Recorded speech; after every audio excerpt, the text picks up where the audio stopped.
Welcome back, Attack. Let's go ahead and jump right into the top 10 best MMO sandboxes that's coming out this year. These games are supposed to be open world and for the most part give you a huge amount of freedom. Possibly a lot of creation mechanics, maybe player housing, or maybe just a lot of destruction mechanics as well. Environmental destruction. Either way, the whole point of these games is that it's a big open world and a lot of freedom. With that in mind, we're going to rank these by which games look like they're going to give you the most polish, the most freedom, and overall all the tools that you would want in a sandbox, and which games give you the most.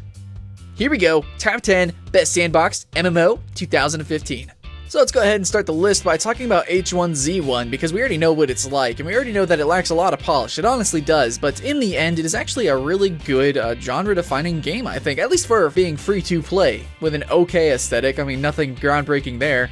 But in the end, it gives us a huge amount of craftables, a lot of depth, and then the freedom to create fortresses, buildings, traps. There's just a lot of things that we can do, and of course we would want more, but then again, being free to play, they can always constantly update it, and the game can constantly evolve. From its alpha state, it was already pretty okay, but only from there, it's just gonna get better and better. And now we have Crowfall, which looks like it's going to be very similar to Albion Online, except it was far more immersive, and it's also going to be using a shard system, so kind of similar to Shards Online, where you have a home world, and then you're going to these separate campaigns, as they're called in Crowfall, where you're fighting in an open world environment. It's not just PvP though, it is also PvE oriented. You just happen to have an enemy faction trying to kill you and take your loot as well. It seems like the game is going to be oriented kind of similar to open world PvP in World of Warcraft, except, done right.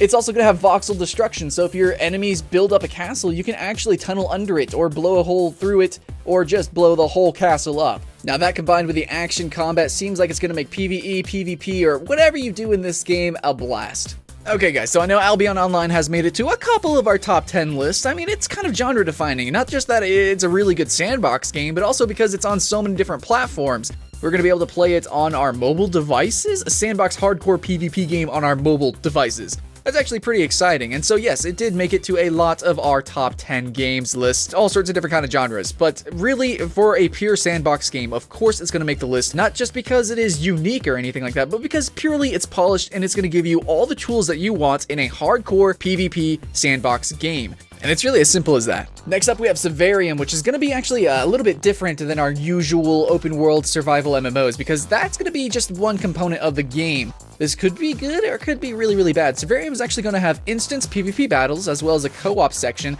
And then it's also going to have on the side, or potentially the main feature, is going to be an open world area where you can go and play like a survival MMO. Is the game going to have really good mechanics to hold up the PvP combat, or is it going to be lackluster because it's mainly focused on the open world? Whatever the case is, if they can find the right balance, it's going to be great. And if they can't find that equilibrium, then it's probably going to actually be horrible.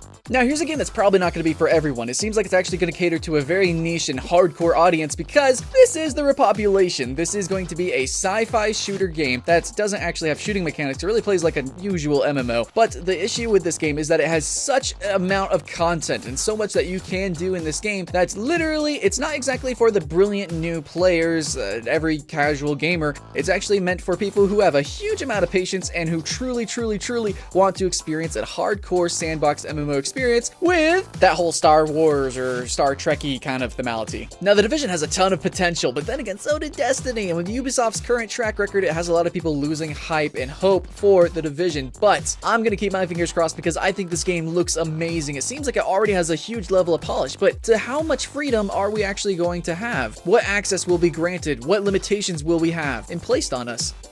Now, I don't think it's any question that The Division looks good, okay? It definitely does look great, and that's absolutely why a lot of people are very excited about it. It seems like it's going to be very immersive, especially with its true RPG mechanics and story intertwined. But then again, so is Destiny, and the story was really flimsy floppy, and it seems like The Division as well could go awry. With so many elements from so many different games being added into it, are they going to get it all wrong? Is it all going to be half-assed, or is it actually truly going to be something great and something to look forward to? Now, there are a lot of really interesting sandbox games out there with really interesting universes, but Shards Online is the only game that really allows you to customize your own universe, your own little pocket sandbox of sorts. Yeah, some games give you interesting tools to mess around in the sandbox, but this game literally allows you to change the sandbox.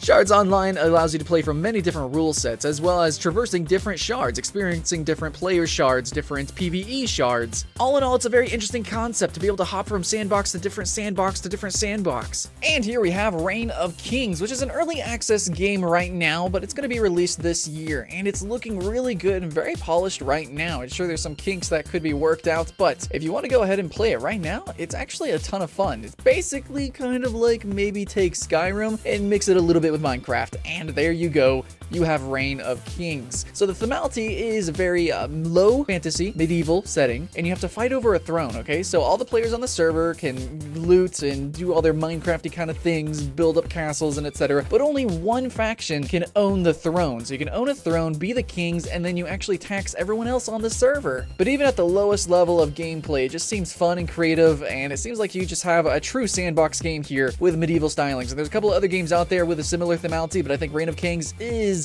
the best medieval sandbox game out there. Now we have Black Desert Online, an amazing and beautiful game coming out by Pearl Abyss, and it seems like it's actually going to borrow a lot from sandbox games. It has a lot of sandbox elements, such as open world PvP, player housing, player-driven economy, an open-ended leveling system that's literally open-ended, there's no level cap, and then that mixed with the usual MMO and RPG archetypes makes Black Desert seem appealing for those who are fans of hardcore sandbox gameplay and PvP, as well as those who are normally RPG players or MMO players. It'll probably be as much of a sandbox as Arcade was, but infinitely more inventive. Our number one spot is going to go to Star Citizen. I don't think anybody didn't see that coming. It was pretty obvious. Star Citizen just has so much hype that it absolutely cannot fail. Okay, can fail, but it probably won't fail. It's got so many dedicated developers on it, so many players invested in this game, and yeah, the investment's actually pretty high if you see the cost of some of these ships. But then again, that risk and reward gameplay is what we love about sandbox archetypes, and so this game promising not just a continent, not just a single open world, but a seamless universe of people, of the economy, of these amazing dogfights, these mechanics, this universe, this entire universe of this game that we are going to be able to experience and play is going to be fantastic. It literally looks like a first-person version of EVE Online, and we see how EVE is doing. Yeah, that's an amazing sandbox game. Now let's bring in a little bit more immersion, and let's usher in a new era, the next generation of sandbox MMOs with Star Citizen.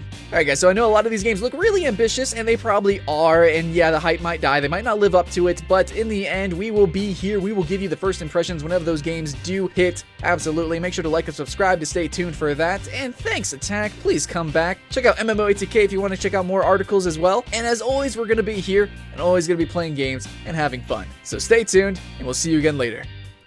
Did you like hearing Halo 1? Halo CE. The best Halo, as I like to call it. The most intuitive Halo. I did not know this before the Master Chief Collection. I fucking hate Halo 1 with a living passion. What a bad fucking game. I mean, you play half the game, it's new levels. The second half of the game... Oh. That was the loudest sound we ever recorded on this show. Oh, I see it. You broke it.